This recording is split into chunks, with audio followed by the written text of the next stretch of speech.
ना गं बाळा, आपला रॉकी ना कुठं सापडला नाही.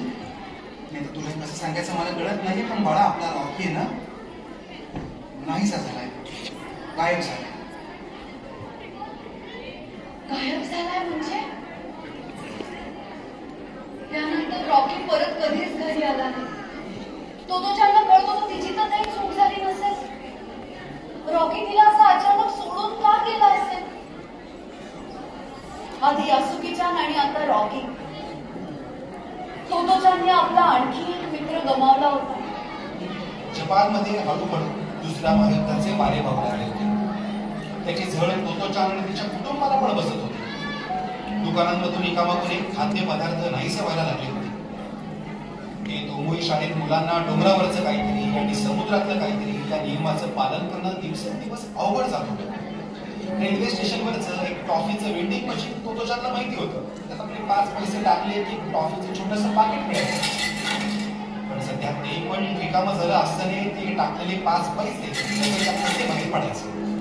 आणि दुसऱ्या बाजूला हजारो तरुणांना युद्धावर हजर होण्याचे सरकारी आदेश निघत होते.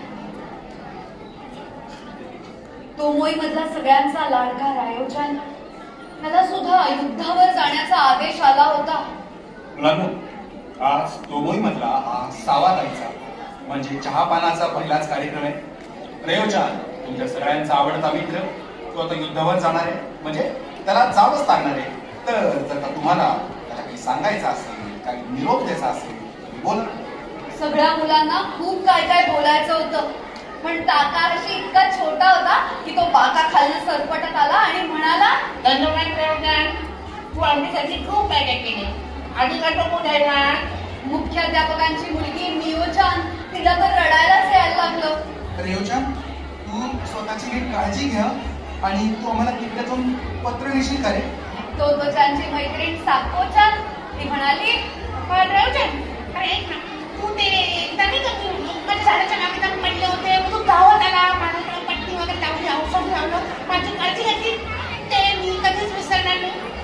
तोतोचानला खूप काय काय बोलायचं होतं, पण काय बोलावं तिला कळतच नव्हतं. ती काय म्हणाली माहितीये? रायोचान, तू नसलास ना तरी आम्ही दररोज चहापान खेळू. चहापान, वा. दुसऱ्या दिवसापासून वेळ मिळाला की सगळे मुलं चहापान खेळायचे. चहापान ही रायोचानच्या निमित्ताने